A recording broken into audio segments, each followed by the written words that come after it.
Related में। आज हम श्रीमद् भगवत गीता के अध्याय 14 के बारे में बात करेंगे। अध्याय शुरू करने से पहले अगर आप इस चैनल पर नए हैं तो हमारे चैनल को सब्सक्राइब जरूर कर लीजिएगा। भगवान अर्जुन से कहते हैं, समस्त ज्ञानों में भी सर्वश्रेष्ठ इस परम ज्ञान को मैं तेरे लिए फिर से कहता हूँ, जिसे जानकर सभी संत मुनियों ने इस संसार से मुक्त होकर परम सिद्धि को प्राप्त किया है। इस ज्ञान में स्थिर होकर वह मनुष्य मेरे जैसे स्वभाव को ही प्राप्त होता है।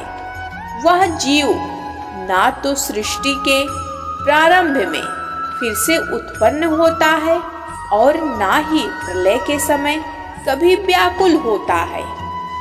हे भरतवंशी, मेरे यहाँ 8 तत्वों वाली जड़ प्राकृत, जल, अग्नि, वायु, पृथ्वी, आकाश, मन, बुद्धि और अहंकार ये समस्त वस्तुओं को उत्पन्न करने वाली योनि है और मैं ही ब्रह्म रूप में चेतन रूपी बीज को स्थापित करता हूँ।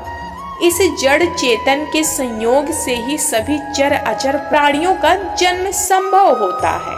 हे कुंती पुत्र, समस्त योनियों जो भी शरीर धारण करने वाले प्राणी उत्पन्न होते हैं, उन सभी को धारण करने वाली ही जड़ प्राकृति ही माता है और मैं ही ब्रह्म रूपी बीज को स्थापित करने वाला पिता हूँ। हे महाबाहु अर्जुन, सात्विक गुण, राजसिक गुण और तामसिक गुण, यह तीनों गुण भौतिक प्रकृति से ही उत्पन्न होते हैं।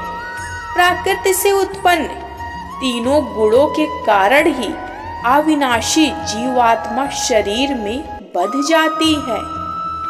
हे निष्पाप अर्जुन, सतोगुण अन्य गुणों की अपेक्षा अधिक शुद्ध होने के कारण पाप कर्मों से जीव को मुक्त करके आत्मा को प्रकाशित करने वाला होता है, जिससे जीव सुख और ज्ञान के अहंकार में बंध जाता है। रजोगुण को कामनाओं और लोभ के कारण उत्पन्न हुआ समझ, जिसके कारण शरीरधारी जीव सकाम कर्मों में बंध जाता है।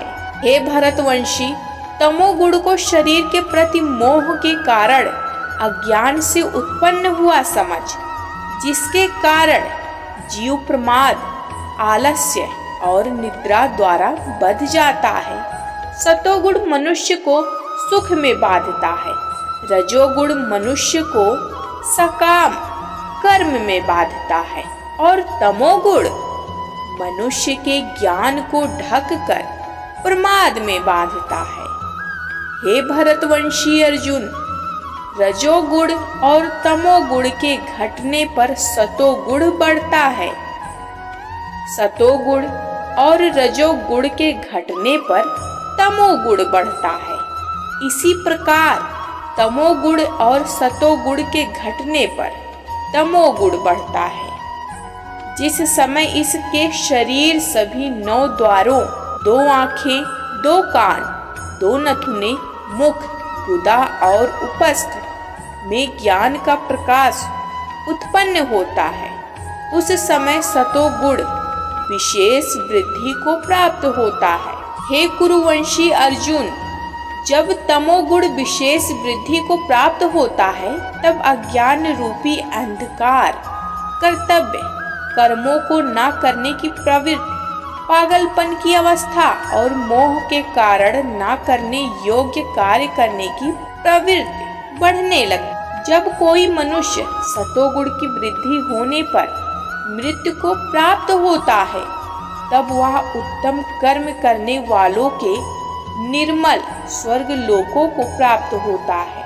अर्जुन भगवान से पूछते हैं, हे प्रभु, प्राकृत के तीनों गुणों को पार किया हुआ मनुष्य किन लक्षणों के द्वारा जाना जाता है और उसका आचरण कैसा होता है, तथा वह मनुष्य प्रकृति के तीनों गुणों को किस प्रकार से पार कर पाता है।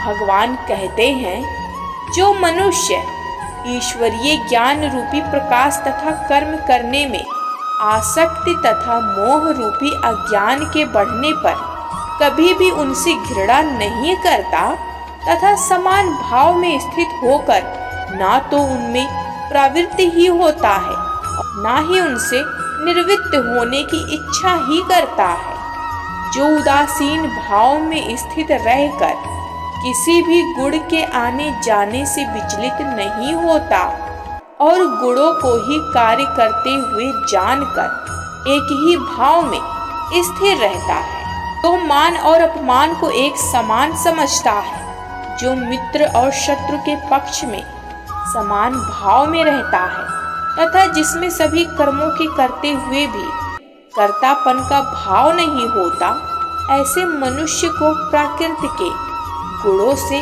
अतीत कहा जाता है।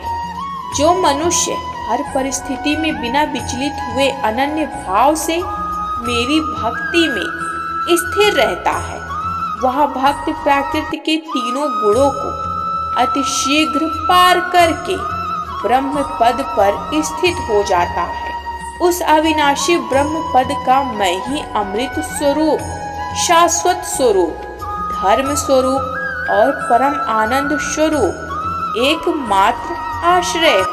इस प्रकार उपनिषद, ब्रह्म विद्या तथा योग शास्त्र रूप श्रीमद् भगवद गीता के श्री कृष्ण अर्जुन संवाद में प्राकृतिक गुण विभाग योग नाम का 14वां अध्याय संपूर्ण हुआ।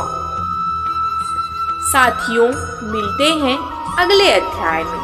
रोजाना ऐसे ही वीडियोज को पाने के लिए जुड़े रहिए हमारे साथ। धन्यवाद।